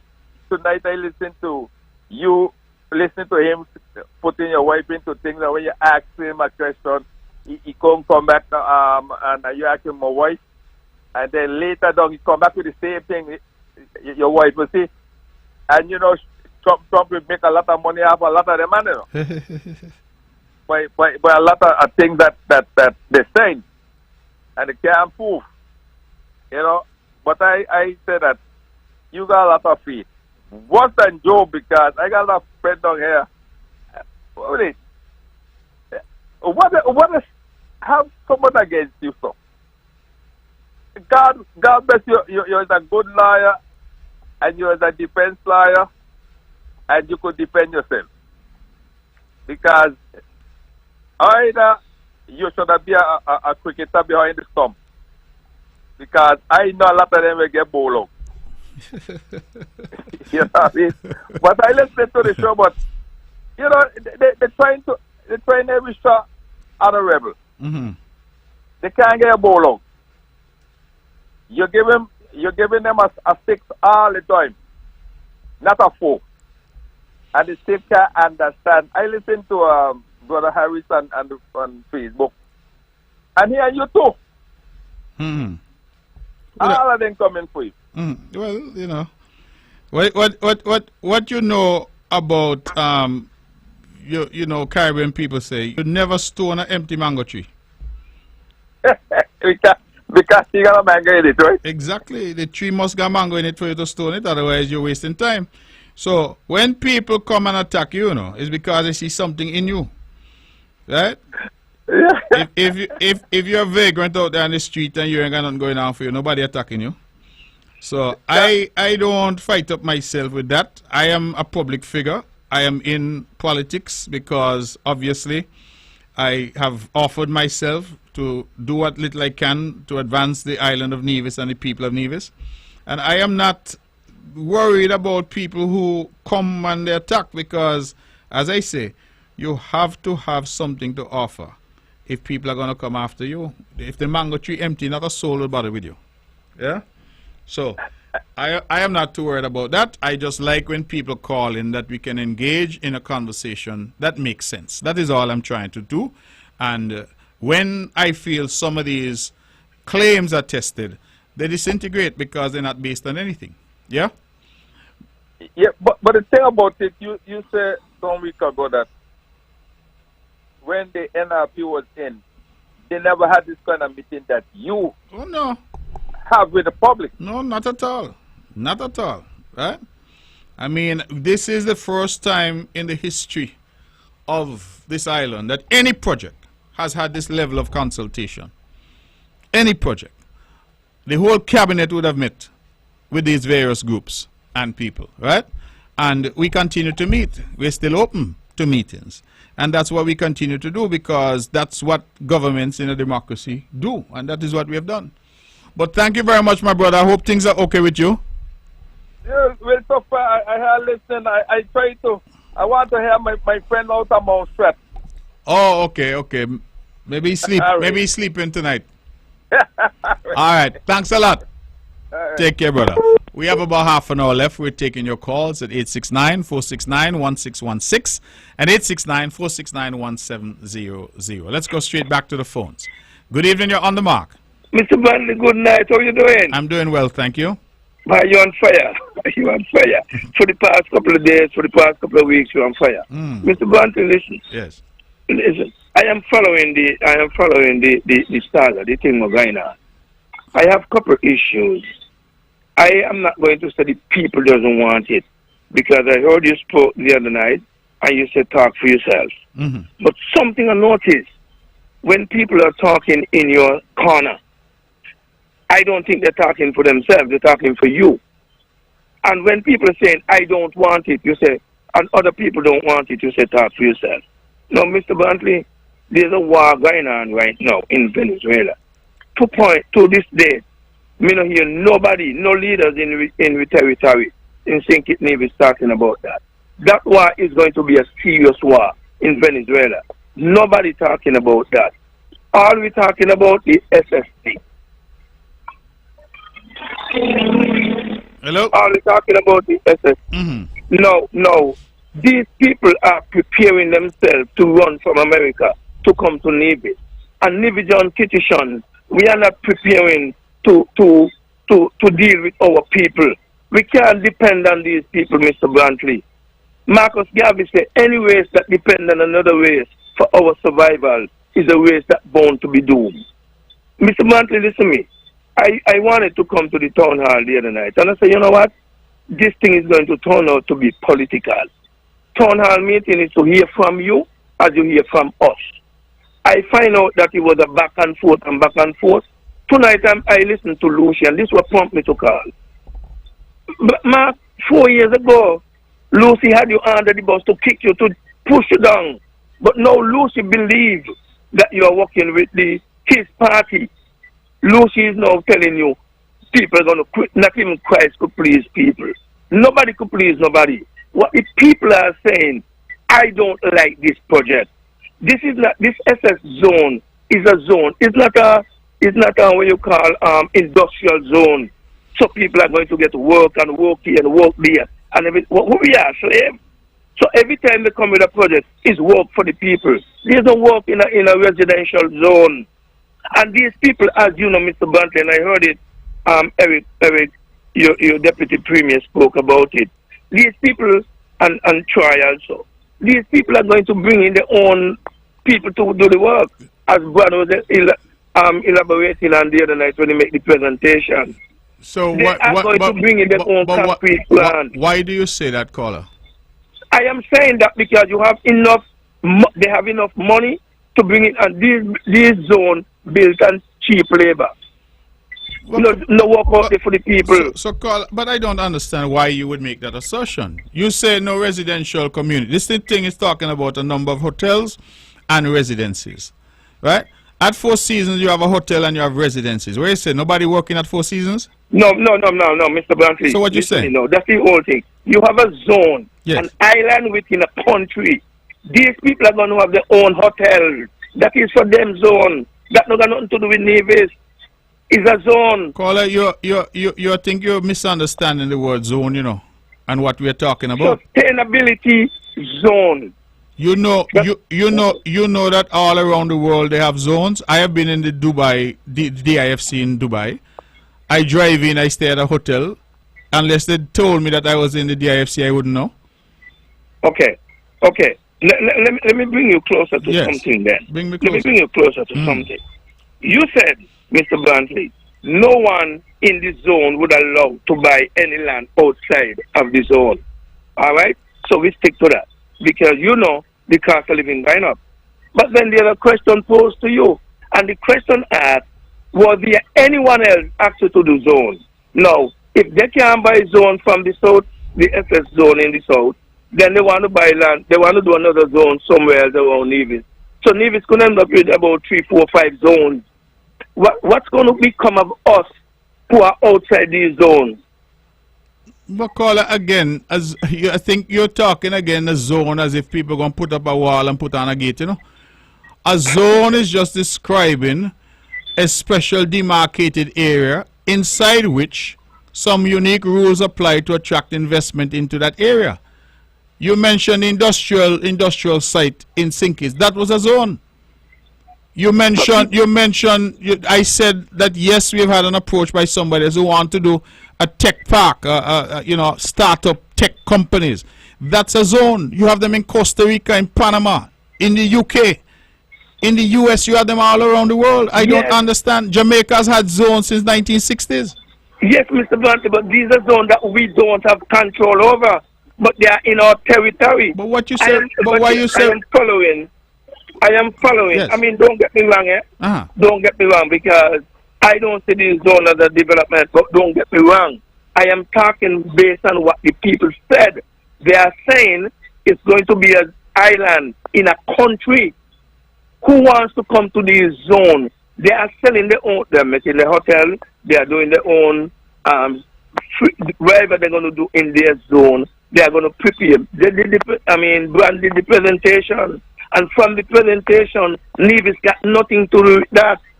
It's their zone. That is their island. All right. Caller, I think you have mischaracterized what is proposed. Every zone in the world has unique rules that apply inside that zone. Rules and regulations. Yes. And their own laws. Whether you want to call it laws, rules, regulations, whatever language you want to use, it Not has. Nobody You and me are talking, no? Oh, okay. Put it them. Let's jump in the room and me and you talk right now. Oh, no. Also, forget about what these. I am saying you and I are having a conversation right now. Oh, me talk to you, and I am telling you that whether you decide to call it law, rule, regulation, whatever word you want to use, all around the world, any special economic zone has its own rules. That is what makes it special. Right? Okay. It has its own rules. It has, for example, in the UK, they don't pay no tax and the customs don't apply. They have different rules that would apply. It depends on what they're trying to attract, what kind of investment. Okay, good. Yes. So let me ask you then, would they have their own custom to deal with their zone, or would they have their own, what they call it again? I know they want the seabed to rent, 12 by 12 square miles.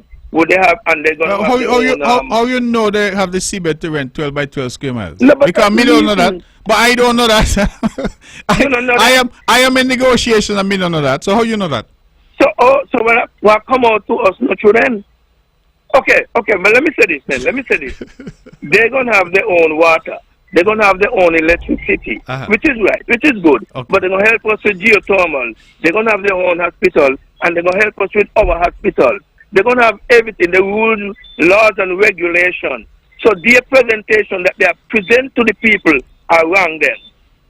So me and you talking. But who said, where did you see that they're going to have their own hospital? But I saw the presentation. But that was nowhere in the presentation. That's why you should have come to the meeting. Because if you had come to the meeting, you wouldn't call in and say what is not in the presentation.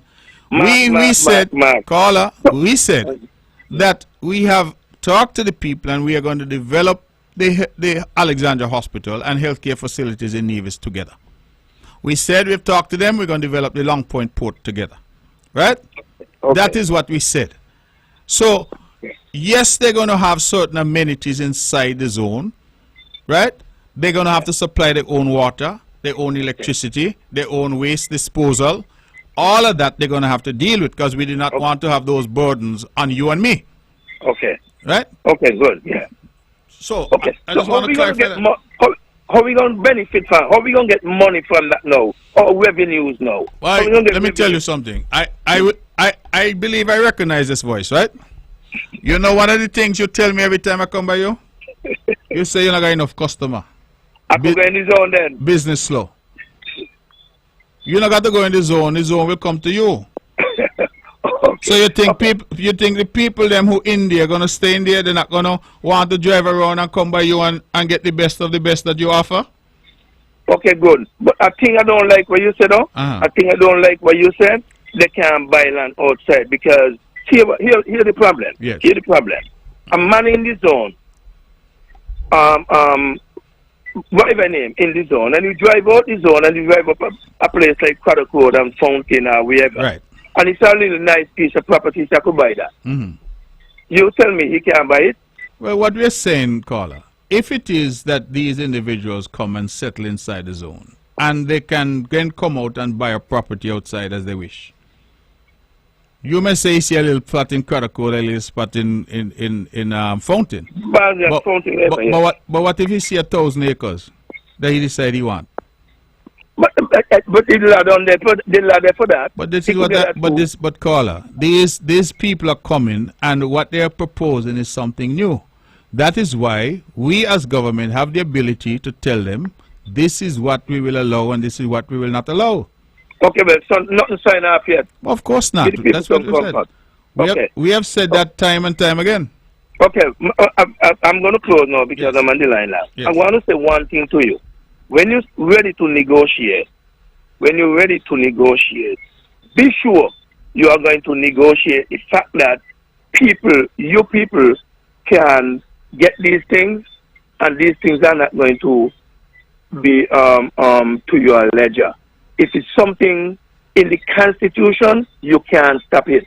You cannot stop it unless you change the Constitution. And I know how the Constitution goes. Right. So don't go into that. Right. But whenever you're going to do that, make sure you don't do anything, because I heard that $75 million and a $23 billion and not about. Be sure them things are in the agreement. Just so you know, again, you should have come to the meeting because the 23. I've been listening. I know the whole meeting. I could tell you everything over okay. Well, the press. We met with the. We're not going on to the next thing yet. We met with the press yesterday, and the press raised the same $23 billion thing. That again is false.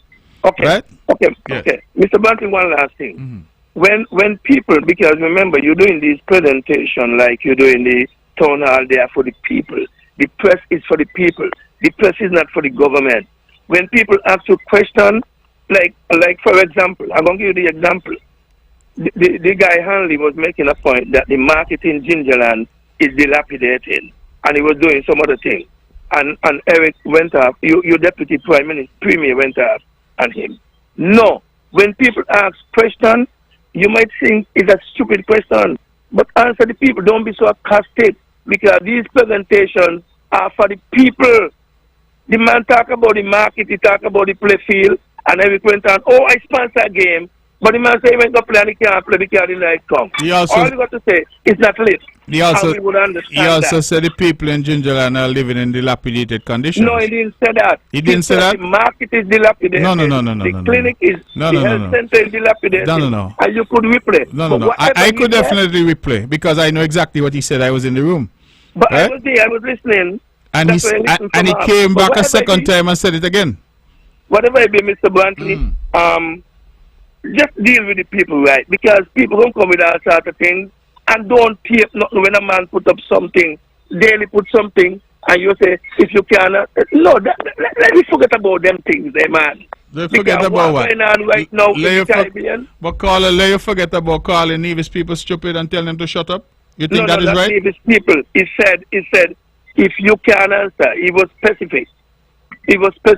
And these are shortcomings. But you see me a bigger man, because I got back in my Rastafari zone. But anyway, looking forward to see you soon. When you're ballad, you're not going to Rastafari zone. So stop that. Anyway, brother, thanks for the call, yeah? Respect. Take care, man. Thank you, Respect yeah. every time. I'll come see you Thanks soon. for engaging. Yeah, man, always. Yeah. Quarter to the hour, we're taking your calls at 869-469-1616 and 1700. Let's go back to the phones.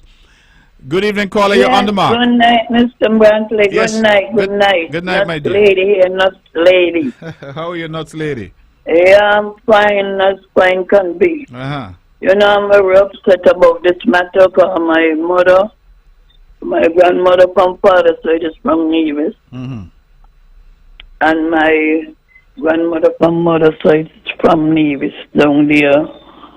You know, and I don't like this at all. What we want to know, we want a good understanding about this thing. Other people do it, St. Thomas said they do it and they regret. Bringing in different people over to what is what. Okay.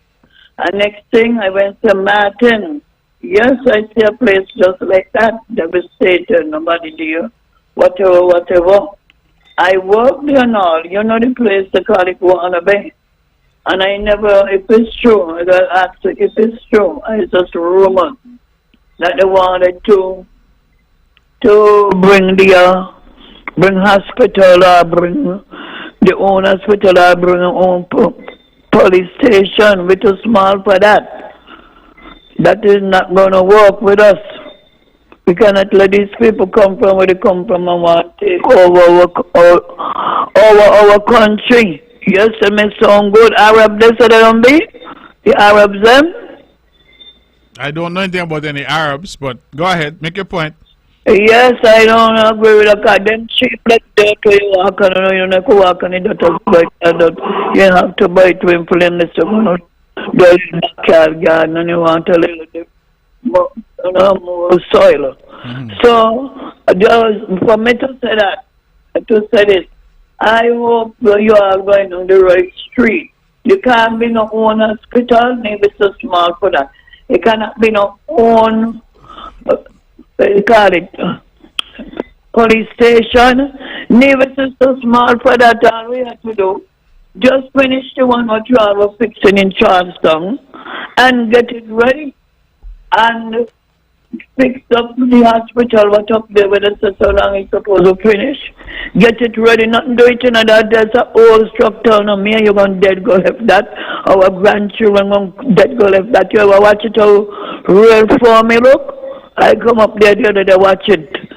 Right, and it's very firm, so whatever is to add on, you all add on to make more space and more available. And please, Lord, listen go. Do not take them down. They're coming here while Mama go over country. You're not down here, let me before I go. You're not down here, they over Port Zante, right? And you know they hire him people who look just like them Indians. Or sometimes they Spanish them. No hardly any kitchen out there doing the cleaning, you know. If you got 4 or 5 of them, you got a lot. All you see is them, nothing to me. From my age, you saw me voice sound real hard and think I could have been there doing a little cleaning, a little office cleaning. I mean store cleaning. Nothing there for me. Eh? And I still up and I just come from outside, you know, Mr. Brantley. I out nearly about 7, 8 hours now and I just came home. Okay, have a good night. All right, my dear. Well, thank you for your call, as always. We have 10 minutes left. We're taking your calls. Let's go straight back to the phones. Good evening. You're on the mark. Hello? Hello, caller. You. Hi. Yes. Hi. Good evening, Yes. Mr. Brantley. Good evening. You're on the air.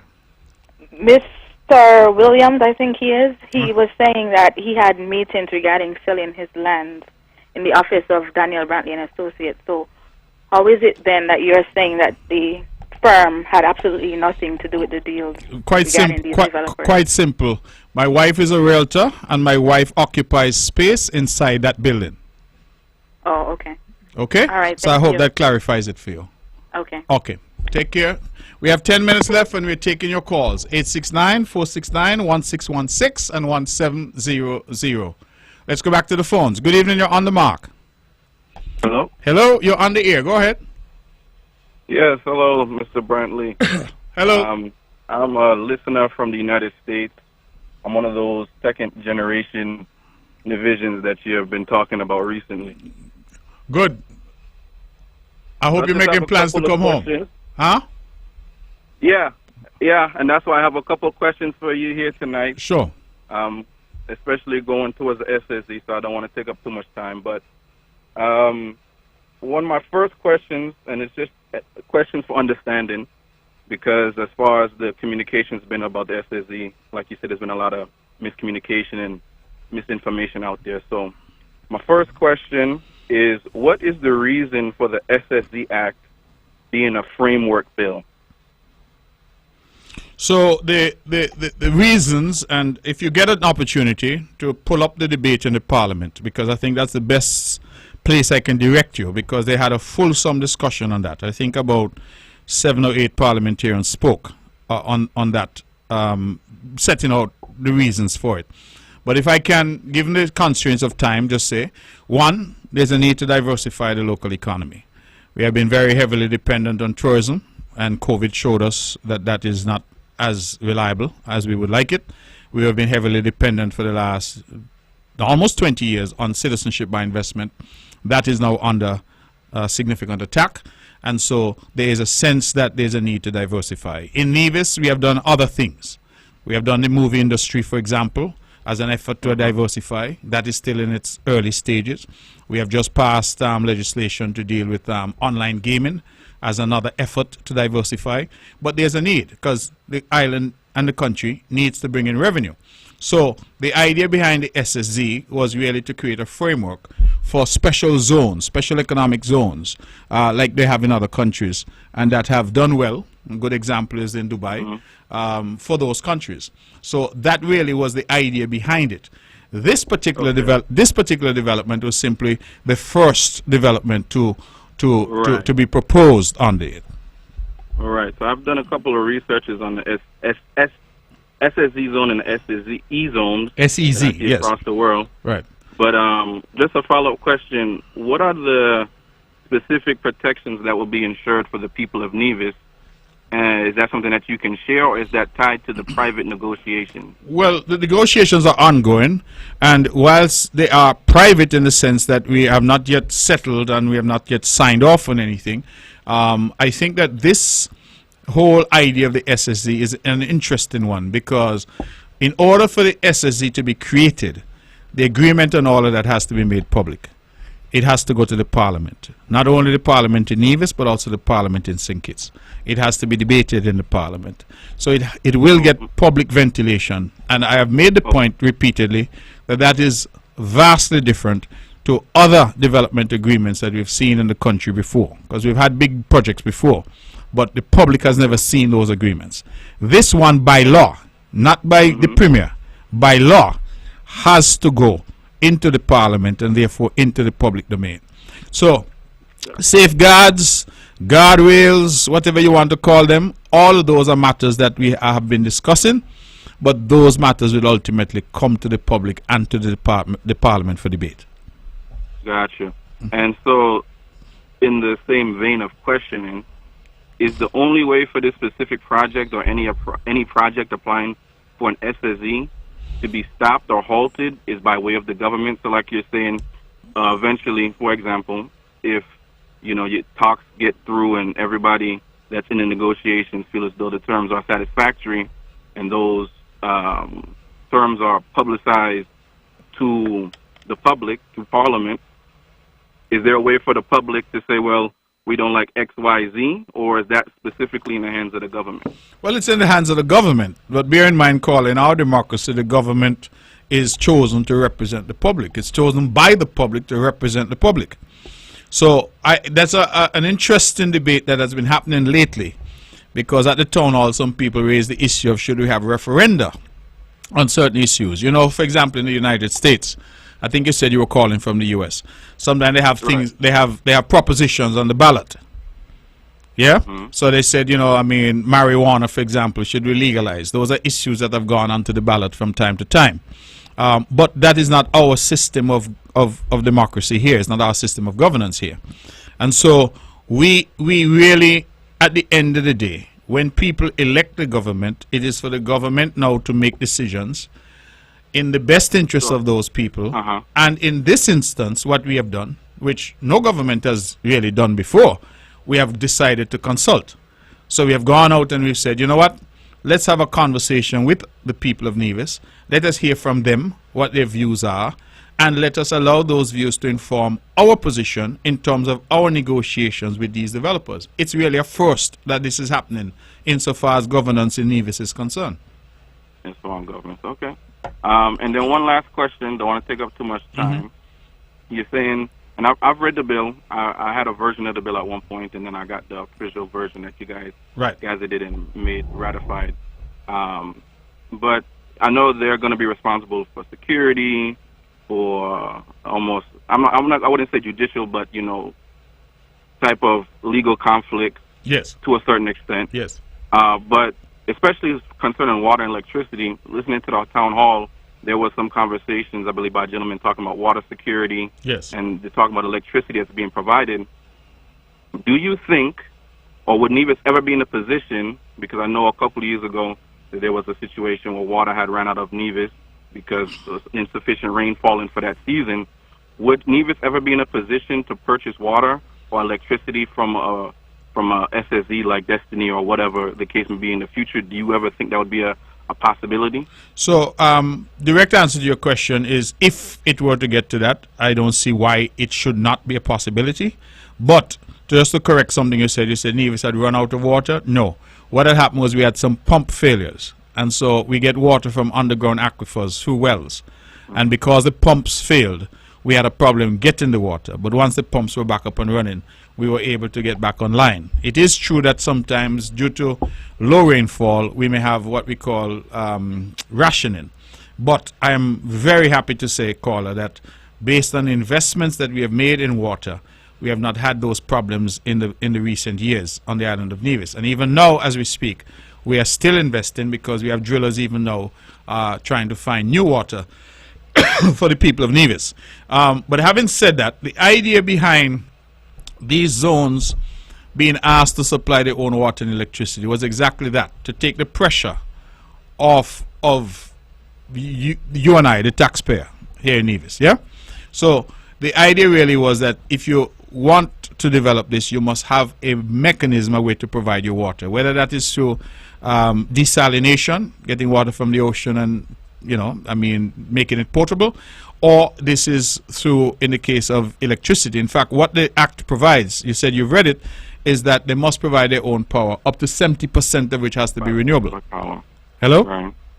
Yes, I was just agreeing with what you were saying. Right. So, you know, we've tried to build in these safeguards to say, well, listen, if you're coming to do this, you have to invest in your own infrastructure so that the taxpayers of the island don't have that burden. If you use the Four Seasons, for example, again, I go back to that, because it's really the only massive, you know, large-scale development we have on Nevis. If you go back to the Four Seasons water is provided by the people of Nevis. The Four Seasons electricity is provided by us. And the Four Seasons waste disposal is provided by us. So largely, I'm sorry to cut you off. Sure, no. So largely, these SSZ zones would be sort of, the idea is to make them not independent in a way that they're self-reliant. Self-sufficient. Self-sufficient would be the language that I would use, but absolutely. The idea is that they don't come and put any burden on the island. Right? Okay. So that's the thinking behind it. Caller, I like the conversation. Unfortunately, you know, you called, well, I guess you got in just before 10, but please feel free to call in next week, because I would love to continue the conversation. Thank you so much for your time. All right, you're welcome. You're welcome. Thank you. And this is what I am enjoying, because this is creating a lot of discussions all across the world. Nivisians, Kittitians, everybody's weighing in. People are listening, people are paying attention, and that is a good sign that our democracy is strong. And for me, that is of paramount importance. Ladies and gentlemen, the banner's struck up. It means we have to go. One thing with my assistant here, she puts on that music, and it means we have to go. The light's going to turn off just now. Time to go. That has been our show. I want to thank all who called, all who participated. You know, this show is made rich by the callers, and I am truly, truly happy that so many have called, shared their views and opinions as we continue to have a conversation. And that is what, for me, builds strength in our democracy. So thank you for calling. This show is rebroadcast tomorrow at 1 p.m. right here on Vaughan Radio. And just to remind the public that tomorrow we continue our series of engagements. We will be having stakeholder engagements tomorrow with our sixth formers and our youth, and with our contractors and heavy equipment operators. That's our show. Thank you. Good night, and God bless you.